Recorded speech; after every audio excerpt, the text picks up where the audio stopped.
Welcome to the Story Lab. This week we're talking about commitment while we take a look at a word picture so good, you might just say it's enlightening. Whew.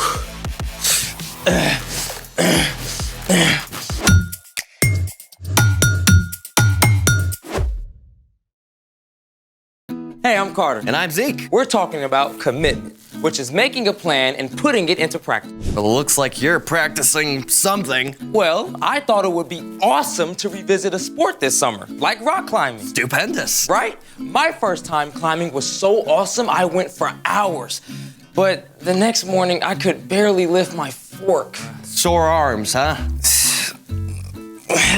I gotta do some training. Yeah. But to be honest, I don't really know what I'm doing. Well, you're in luck. It just so happens that I know someone who knows a lot about training. Oh. Yeah, his name is Samuel, and his sport is soccer, and he is joining us right now.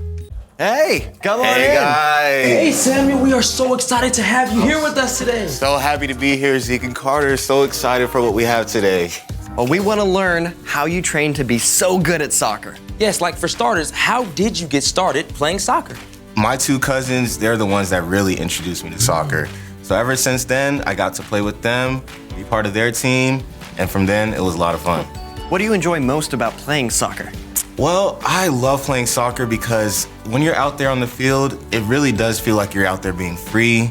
You get to be part of a team. It feels like you guys are working all together towards one goal. And it's really a lot of fun being able to make tackles, being able to kick the ball, make passes. I have a blast every time.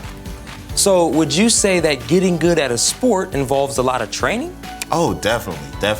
I would say it involves a lot of training because it's something that takes repetition. You know, you gotta go out there and practice, make sure you're honing your skills, make sure that you're keeping up your endurance, definitely things like that. So I would say it takes a lot of training. So why is training so important? That's a very good question. Training is important because you want to build up your muscles to get stronger. If you go out there and you're not really training, you might get hurt. So that's something you want to avoid, you know? Training also, it helps you because it keeps your skills consistent. And so if you're not training, you might lose a little bit of those skills. You know, as I'm getting older, I feel like I'm losing some of those skills sometimes. So it's important to keep the training up. Yeah. So how is soccer still a part of your life? Soccer is so important because it brings me back to that feeling of being part of a team. Like I said, being with my cousins out there on the field, feels like I'm part of a community again. So I love playing soccer for that reason. Well, you have that soccer ball. Do you think you can show us anything? Well, I think I could pull out a move or two. Yes, awesome. Please show us.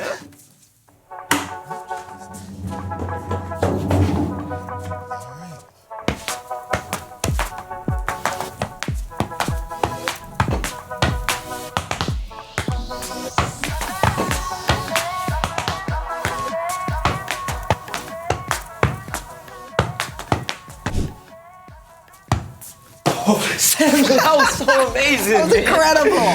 Thank you guys, man. I love how training has become such a big part of your life. Yes, and thank you so much for sharing all this amazing stuff with us. Of course, guys. Thank you guys for having me, Zeke and Carter. It's been so much fun. Yes, I am so excited to start training for real now, and I'm also slightly intimidated. You sure shed some light on the whole training process. Speaking of light, it's time for The story before the story. Today, we're in the book of Psalms. Long before there were high-tech lyric and dance videos for worship, there were the Psalms. For thousands of years, the Psalms were the main songbook of God's people, the Israelites. The individual songs, or psalms, were composed over many years. About half of them were written by King David. Some psalms are songs of praise or thanksgiving to God. Others share wisdom, and many are cries for help in a tough situation. In every case, the Psalms speak truth about who we are and who God is. There are 150 psalms, and the very longest is Psalm 119. Which is where our story starts. Take it away. Hey everyone, I'm Erica. Psalm 119 is the longest chapter in the entire Bible. We don't know for sure if King David or someone else composed the psalm, but we do know they wrote it in a very cool way. See, There are 22 letters in the Hebrew alphabet and 22 sections, or stanzas, of Psalm 119. And guess what? Each stanza starts with a different letter of the Hebrew alphabet. It's what we call an acrostic. The psalm starts out like this. Blessed are those who live without blame. They live in keeping with the law of the Lord.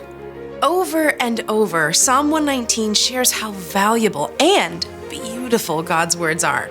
They are said to be sweeter than honey and better than thousands of pieces of gold and silver. In verse 105, the psalmist writes, Your word is like a lamp that shows me the way. It is like a light that guides me. That is an amazing word picture. But to understand it, you need to put yourself in the sandals of someone from the psalmist's time. See, for most of us, light is really easy, even if it's dark outside. All you have to do is flip a switch and voila! All the light you need.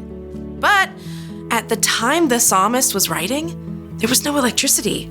On days when there was no moon, when it got dark, it got dark. There were no street lights or bright lights from cities or towns. It was can't see your hand in front of your face dark. Can you imagine trying to go anywhere at night? It's pitch black, and all you can do is guess where to put your foot for the next step and hope it's not a nest of poisonous vipers.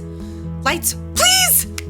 Thankfully, people did have oil lamps. Now, this may not seem like a lot of light to us, but to people with no electricity, this was the most beautiful warm glow, especially on a moonless night. By this light, you could see where it was safe to put your foot. You could see which way to go when you got to a turn in the road. In the same way, the psalmist wrote that God's word can be like a light, showing us how to make wise choices when things in life seem dark and confusing. We live in a broken world.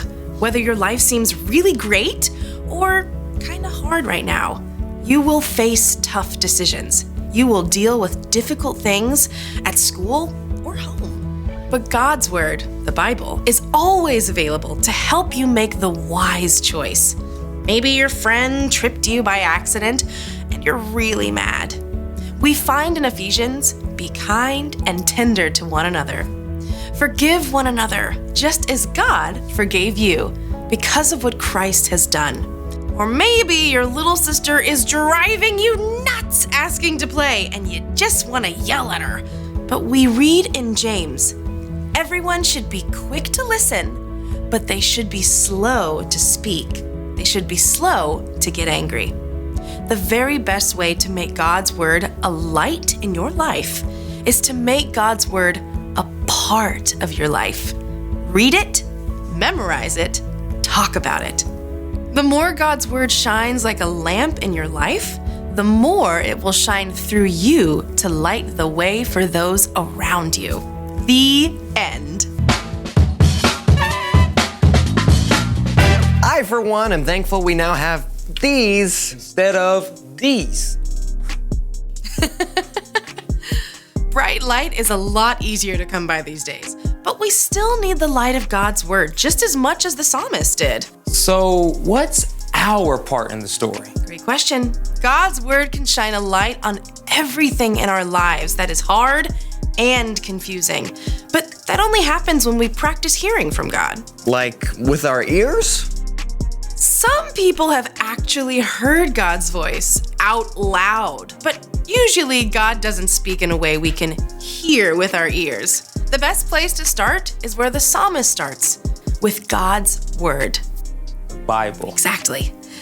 You can make it a habit to listen on an app, read it online, or make notes in your own Bible. When you ask God for help, God can make those words come alive for you and cause certain words and ideas to stand out to you. As we read, we can see how Jesus lived and follow his example. And you can memorize verses too, when God can bring those words to mind right when you need them. Another way to hear from God is through wise people who love you and love Jesus. They can share with you the wisdom they've learned from God. It could be your parents, a small group leader, or even a coach. Exactly, that's right. And God can also speak directly to your heart and mind through words and images, especially when you take time to be quiet. It might just be a thought that seems wiser or kinder than what you usually think, or a creative way to solve a problem. How do I know it's not just me? Well, practice. And if you aren't sure if what you're hearing is from God, it's a great idea to ask a grown-up who is following God too. Sometimes that's hard for me to wrap my head around. I mean, the God who made the whole universe wants to talk to me? Mind blown. You got it. Just takes a little patience and practice. See you next time. So, here's the thing.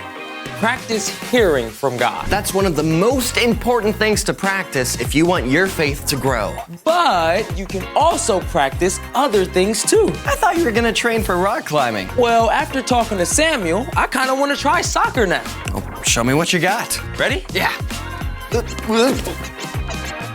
Well, you want me to show you how it's done? Sure.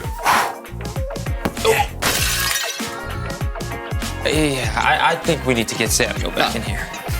Sure. Well, thanks for joining us in the Story Lab. See you next time. Hey, you want to practice more? Yeah, but where'd it go? How are we going to practice that? Oh, want to practice more? Absolutely. Okay, ready? 1, 2, 3, 4. 4.